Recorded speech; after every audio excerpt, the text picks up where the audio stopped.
በኢትዮጵያ ኦርቶዶክስ ተዋሕዶ ቤተክርስቲያን ጥንታዊ ብራና ላይ በደም ቀለም እንደተጻፉ ከሚቆጠሩ መዛግብት ውስጥ ዛሬ አንዱን ምዕራፍ እንገልጣለን።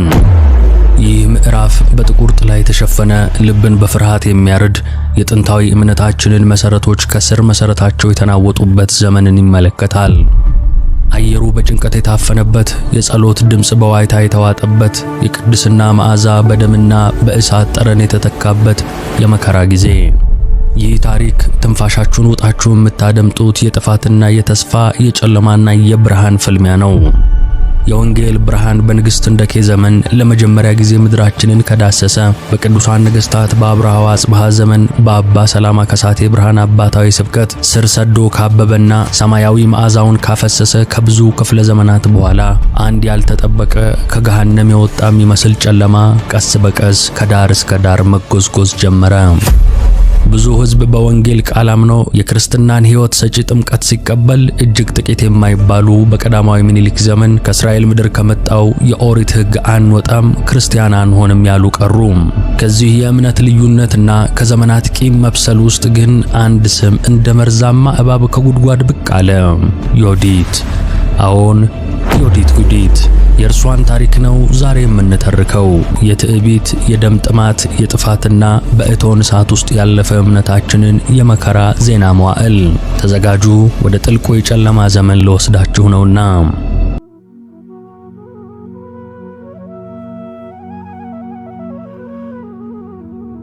በታሪካችን ሰማይ ላይ እንደ ደማቅ ኮከብ ሲያበሩ ከነበሩ የሃይማኖትና የስልጣኔ ገጾች ባሻገር አልፎ አልፎ የጨለማ ጥላ ያጠላባቸው የመከራና የፈተና ዘመናትም ተመዝግበው ይገኛሉ።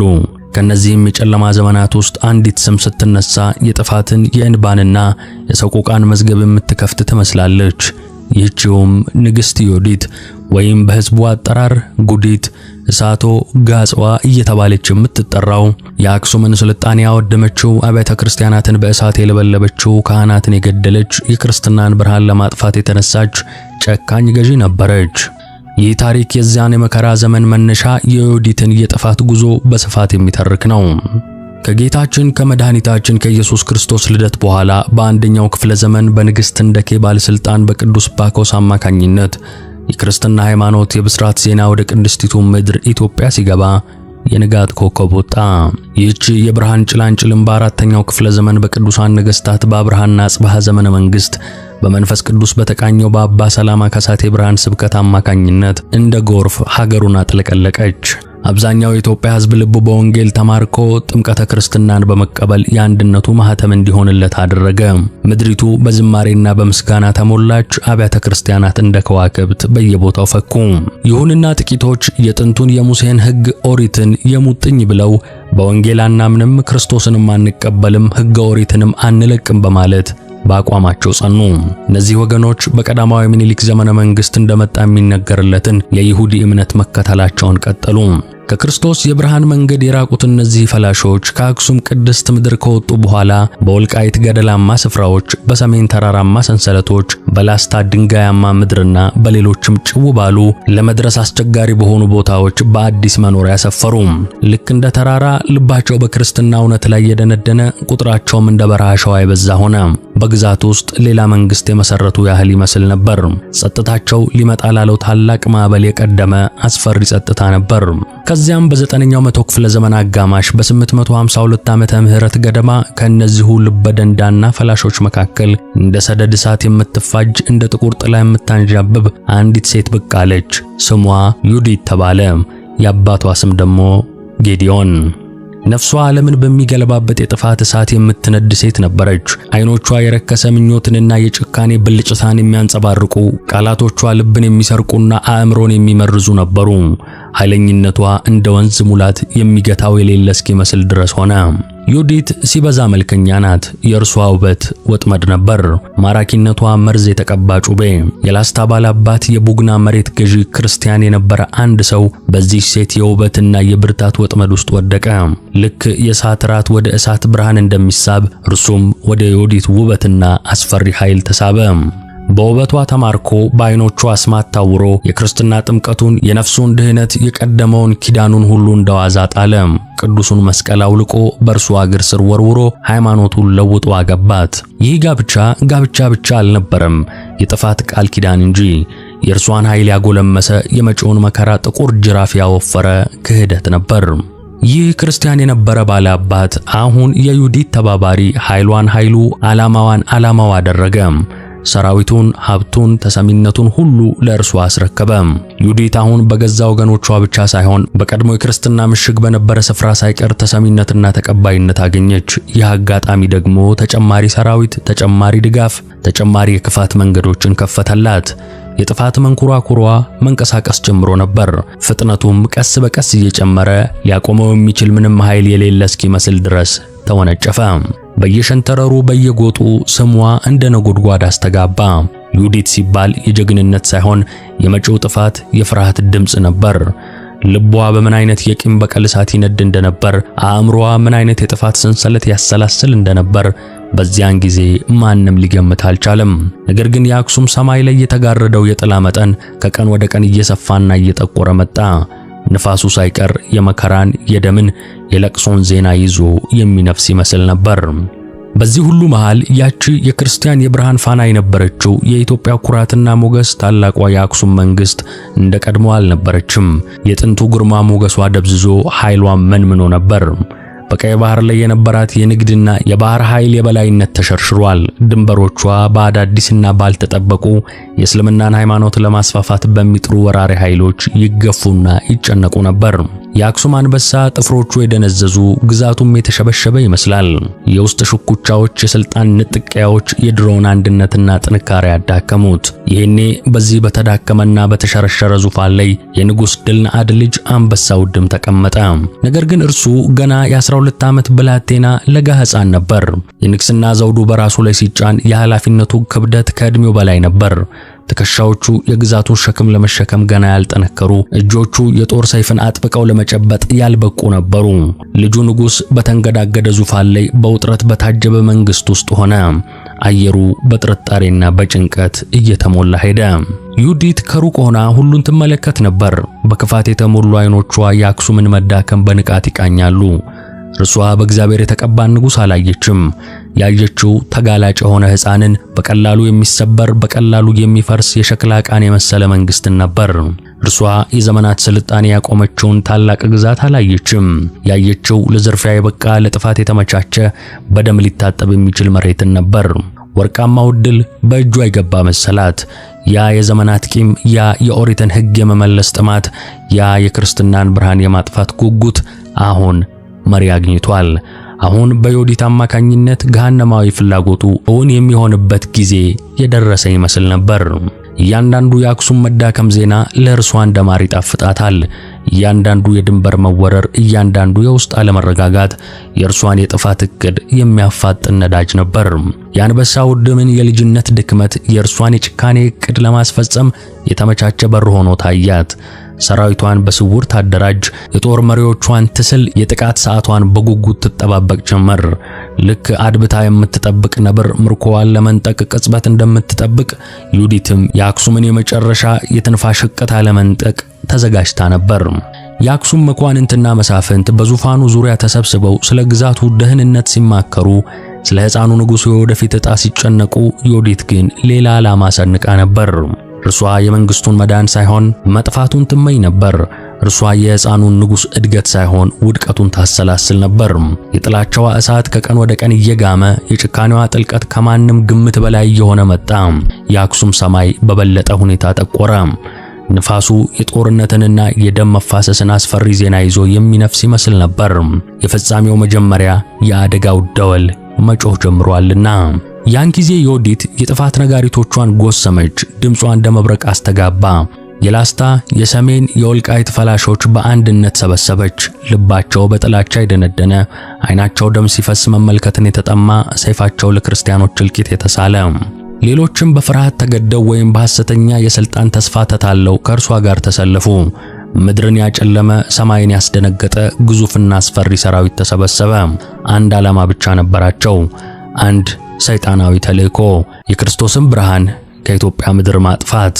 ሰራዊቷ ልክ ሰደድ እሳት ደረቅ ጭድ እንደሚበላ ያገኘውን ሁሉ እየበላ ወደ አክሱም ቅድስት ምድር ገሰገሰ። የሚያልፉበት መንገድ ሁሉ በደም ይታጠብ፣ በጩኸት ይናወጥ ነበር። መንደሮች አመድ ሆኑ። ገዳማት የዝርፊያና የጥፋት መድረክ ተደረጉ። አየሩ በቅዱሳን ጸሎትና ዝማሬ ፋንታ በሚቃጠሉ አብያተ ክርስቲያናት ወላፈን በንጹሃን ክርስቲያኖች የደረሱልን ዋይታ ታፈነ።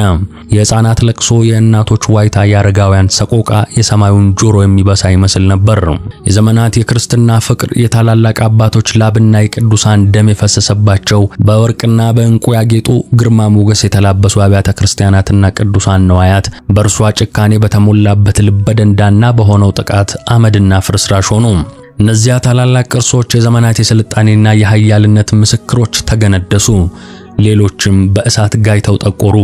ብዙዎች የይሁዲት የቁጣ ሰለባዎች ሆኑ። የኢትዮጵያ የክርስትና ልብ እምብርቷ በአጋንንታዊ ኃይል ተወረረ፣ ተደፈረም። የይሁዲት ሰራዊት እንዳንበጣ መንጋ ያገኘውን ሁሉ ያወድማል። እርሻዎች ተቃጠሉ፣ ከብቶች ታረዱ፣ ቤቶች ፈረሱ። ነገር ግን የጥፋታቸው ዋና ኢላማ የክርስትና ተቋማትና አማኞች ናቸው። ካህናት በቤተ መቅደስ ደጃፍ ላይ ታረዱ። መነኮሳት ከገዳማቸው ተጎትተው ተገደሉ። ምዕመናን እምነታቸውን እንዲክዱ ተገደዱ። እምቢ ያሉትም በሰይፍ ተጨፈጨፉ። የመስቀሉ ምልክት የታየበት ቦታ ሁሉ የጥፋት ኢላማቸው ሆነ። የአክሱም ከተማ ያቺ የሰላማ ስብከት የደመቀባት አሁን በጥቁር ጭስ ተሸፈነች። የቅዱስ ያሬድ ጣዕመ ዝማሬ የፈሰሰባቸው አድባራት በእሳት ነበልባል ተዋጡ። ታቦተ ጽዮን የተቀመጠችበት ቅዱስ ስፍራ ሳይቀር የአደጋ ቦታ ሆነ። ዮዲት እንደ እብድ ውሻ የጥፋት ጥሟን ለማርካት ምንም ነገር ከማድረግ ወደ ኋላ አላለችም። ምድር በደም ረሰረሰች፣ ሰማይ በኃጢአት ጠቆረ። ይህ የጨለማው ዘመን መግቢያ የኢትዮጵያ ኦርቶዶክስ ተዋሕዶ ቤተክርስቲያን የመከራ ጽዋ የጀመረበት ወቅት ሆነ። ተስፋ እንደ ሻማ ብርሃን በኃይለኛ ነፋስ ውስጥ ለመጥፋት የምትታገል ትመስል ነበር። የንጹሃን ክርስቲያኖች እንደ ደም ጎርፍ ፈሰሰ። እምነታቸው ብቸኛ ወንጀላቸው ነበር። የፍርሃትና የሽብር መንግስት በኢትዮጵያ ምድር ላይ ሰፈነ። ዮዲት ዓላማዋ ግልጽና የማያሻማ ነው። የክርስትናን ሃይማኖት ከምድረ ገጽ ማጥፋት፣ የኦሪትን ሕግ በምትኩ ማስፈን፣ ኢትዮጵያን በራሷ የክፋት አምሳል መቅረጽ። እያንዳንዱ የቤተ ክርስቲያን ደውል ሲሰማ ለእርሷ የሞት ጥሪ ያህል ነበር። እያንዳንዱ የመስቀል ምልክት ለእርሷ የጥላቻ መንስኤ ሆነ።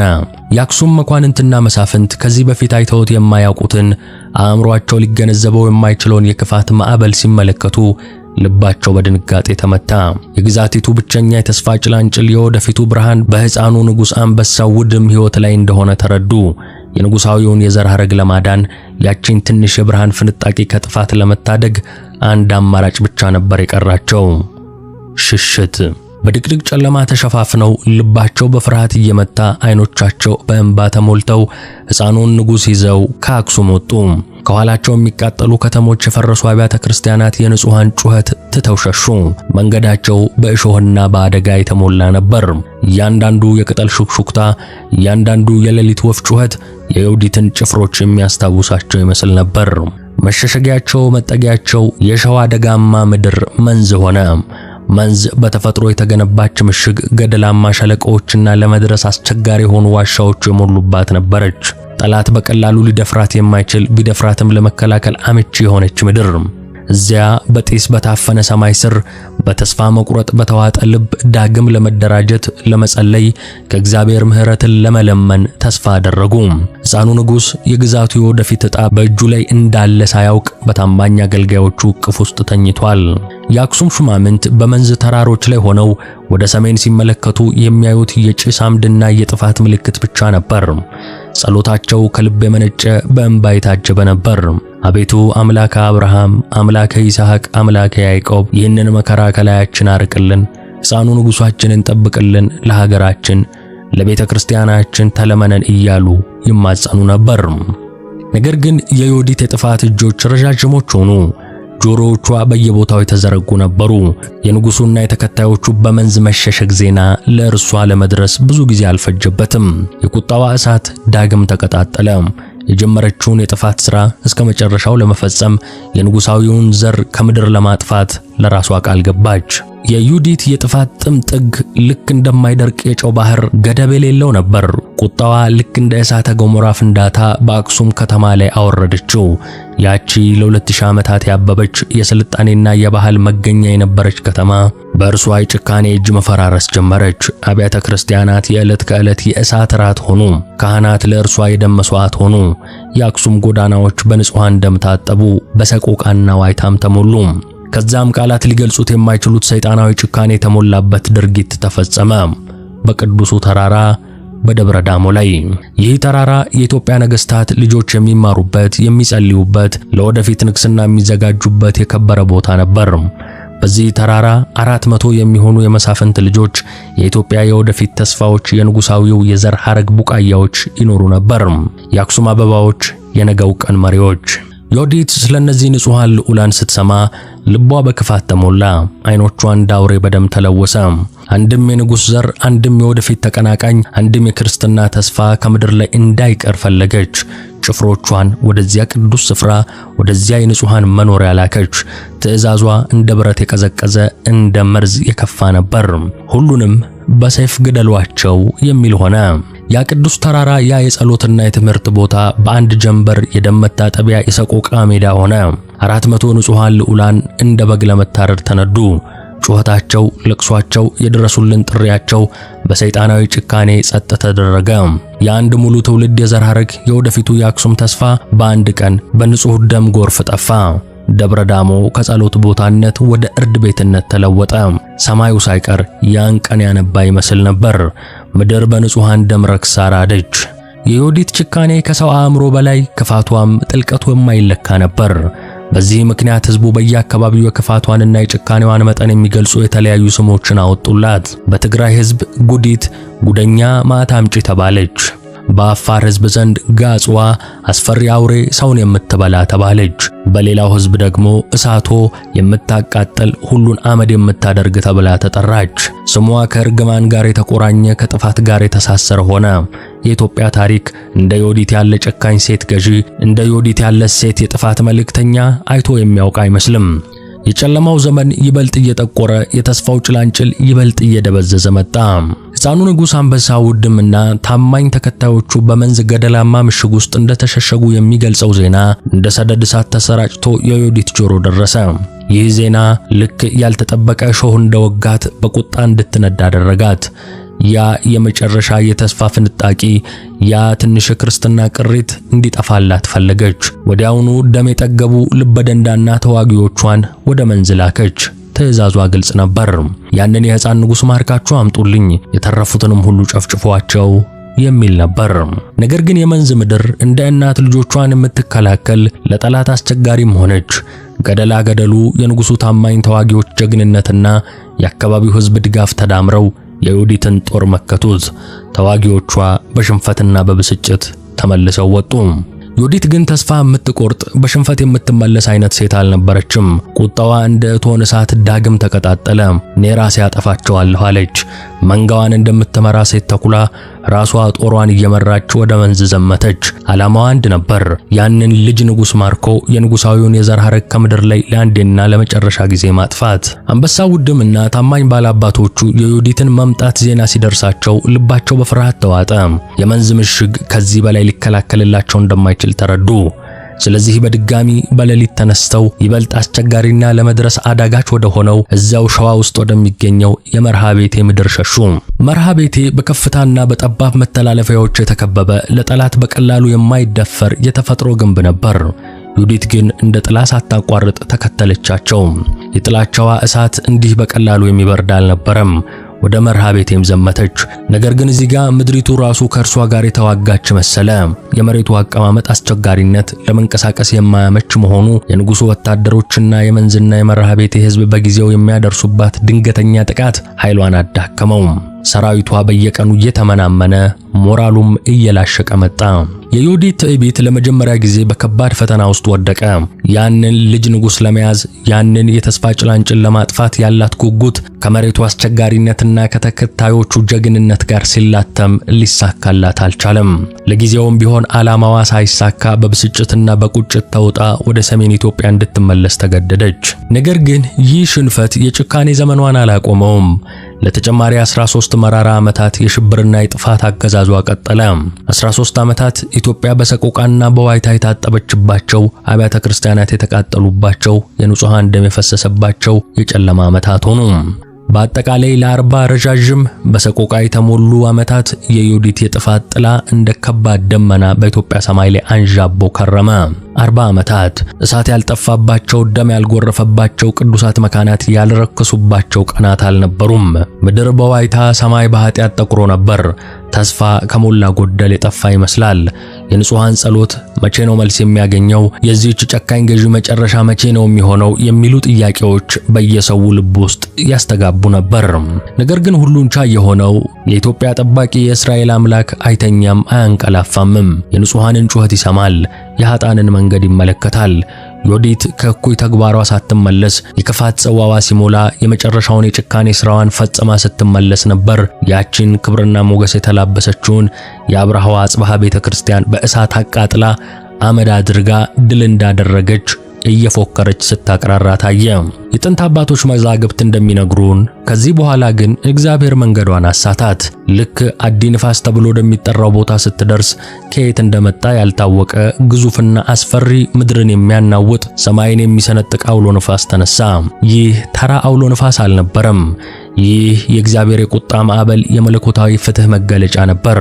ያ አስፈሪ አውሎ ንፋስ ያችን ክፉ ንግሥት፣ ያችን እሳቶ፣ ያችን ጉዲት እንደ ደረቅ ቅጠል ከምድር ላይ ጠርጎ አነሳት። በአየር ላይ እንደ አቡጀዲ እየወረወረ በአይን የማይገመት ኃይል ይዞ አደካውህ ተብሎ በሚጠራ ስፍራ ሹልና አደገኛ በሆኑት አለቶች ላይ ወርውሮ ጣላት። ያ የጥፋት ዘመኗ፣ ያ የእሳት አገዛዟ በዚያች ቅጽበት አበቃ። የኢትዮጵያ መቅሰፍት፣ የቤተ ክርስቲያን ጠላት በዚያች ምድር ላይ ተዘረራ ቀረች። ነፍሷ ስቃይዋ ወደማያልቀው ስፍራ ሄደ። የእርሷ መቃብር ከውቅሮ ከተማ በታች በአደካ ውሃ አቅራቢያ አንድ ትንሽ የድንጋይ ምልክት ብቻ ተደርጎበት ይገኛል። ይህ ምልክት የክብሯ ሳይሆን የወደቀችበት የጥፋት ጥልቀት፣ የደረሰባት መለኮታዊ ፍርድ ለትውልድ ሁሉ ዝምተኛ ምስክር ሆኖ ይኖራል። ያቺ ምድርን ያናወጠች፣ ነገሥታትን ያሸበረች፣ ቅዱሳንን ያሳደደች ዮዲት መጨረሻዋ ይህ ሆነ። የእግዚአብሔር ፍርድ ቢዘገይም አይቀርም። የንጹሃን ደም በከንቱ አይፈስም። የቤተ ክርስቲያን ጸሎትም መልስ አያጣም። የ40 ዓመታት የጨለማ ዘመን በአንድ መለኮታዊ የቁጣ ቅጽበት አከተመ። ኢትዮጵያ ከእግሯ ላይ የከበደውን የብረት ሰንሰለት እንደበጠሰች እንደገና ለመተንፈስ ቻለች። ዮዲት በሀገራችንና በቅድስት ቤተ ክርስቲያናችን ላይ ያሳረፈችው ጠባሳ ጥልቅና ዘላቂ ነበር። ቁስሉ በቀላሉ የሚሽር የሚረሳም አልነበረም። በዋጋ የማይተመኑ የዘመናት የታሪክና የእምነት ቅርሶች ወድመዋል። ስፍር ቁጥር የሌላቸው ንጹሃን ነፍሳት በእምነታቸው ምክንያት ብቻ በአጭር ተቀጭተዋል። የእናት እንባ፣ የሕፃናት ጩኸት፣ የካህናት ደም በምድሪቱ ላይ እንደ ዝናብ ወርዷል። የአክሱም ግርማ፣ የጽዮን ውበት በጭካኔ እሳት ተለብልቧል። የጥፋቷ መጠን ሊለካ የማይችል፣ የወንጀሏ ጥልቀት ሊሰፈር የማይችል ሆነ። ነገር ግን ከዚህ ሁሉ የጥፋት አመድና ፍርስራሽ ውስጥ የኢትዮጵያ ኦርቶዶክስ ተዋሕዶ ቤተክርስቲያን እንደገና አንሰራራች። እምነታችን በከባድ የመከራ እቶን ውስጥ ቢፈተንም እንደ ብረት ቢቀጠቀጥም አልጠፋም፣ አልከሰመምም። ይልቁንም እንደተፈተነ ወርቅ ይበልጥ የጠራ፣ ይበልጥ የጸና፣ ይበልጥ የበረታ ሆኖ ወጣ። የዮዲት የጥፋት ማዕበል የእምነታችንን መሰረት ሊነቀንቀው ቢሞክርም ጥልቅ የሰደደ ስሩን ግን ሊነቅለው አልቻለም። ቤተክርስቲያን ከሞት ጥላ ስር ተነስታ የትንሣኤን ብርሃን ዳግም አበራች። የዮዲት ታሪክ በቤተክርስቲያናችን ታሪክ ውስጥ በጥቁር ቀለም ተጽፎ የሚኖር የሰውን ልጅ የትዕቢትና የጭካኔ ጥልቀት ከእግዚአብሔር ሲርቅ ምን ያህል አውሬ ሊሆን እንደሚችል የሚያስታውስ ከባድና መራራ ማስታወሻ ነው። ነገር ግን ከዚህም በላይ የእምነት የማያልቀው ኃይል፣ የታማኝ ምዕመናን ጽናትና ጀግንነት፣ ከሁሉም በላይ ደግሞ የልዑል እግዚአብሔር የማያወላውል የዘላለም ፍትህ ምስክር ነው። የእርሷ ስም ዮዲት፣ ጉዲት፣ እሳቶ፣ ጋጽዋ ለዘመናት እንደ ማስጠንቀቂያ ያስተጋባል። ነገር ግን ከዚያም በላይ የእምነታችን መትረፍ፣ የቤተ ክርስቲያናችን ዳግም መነሳት በከባድ የጨለማ ሌሊት ውስጥ እንደማይጠፋ የብርሃን ፋና የተስፋ ድምጽ ሆኖ ያስተጋባል። ቅዱሳን አባቶቻችን ጸሎት፣ የምዕመናን እንባ በከንቱ አልቀረም። የሰማዕታት ደም ለቤተ ክርስቲያን እድገት ዘር ሆነ። ዛሬም የዮዲትን የመከራ ዘመን ስናስታውስ ልባችን በሐዘን ይደማል። ነገር ግን ከሐዘኑ ባሻገር የእግዚአብሔርን ታላቅ የማዳን ሥራ እናያለን። ቤተ ክርስቲያናችን በታሪክ ማዕበል ውስጥ አልፋ ዛሬም ትገኛለች። መስቀሉ አሁንም ከፍ ብሎ ይታያል። የወንጌል ቃል አሁንም ይሰበካል። የቅዱስ ያሬድ ዝማሬ አሁንም በየአድባራቱ ይፈሳል። ይህ የእግዚአብሔር ቸርነት፣ የእምነታችን ጽናት፣ የኢትዮጵያ ኦርቶዶክስ ተዋሕዶ ቤተክርስቲያን የማትጠፋ መሆኗን የሚያበስር ነው። ስለዚህ በታሪክ ውስጥ የተማርነውን አንዘነጋም፣ በእምነታችንም እንጸናለን። ለሚመጣውም ትውልድ ይህንን ታሪክ፣ ይህንን እውነት እናስተላልፋለን። ሰላም እግዚአብሔር ከሁላችን ጋር ይሁን። አሜን።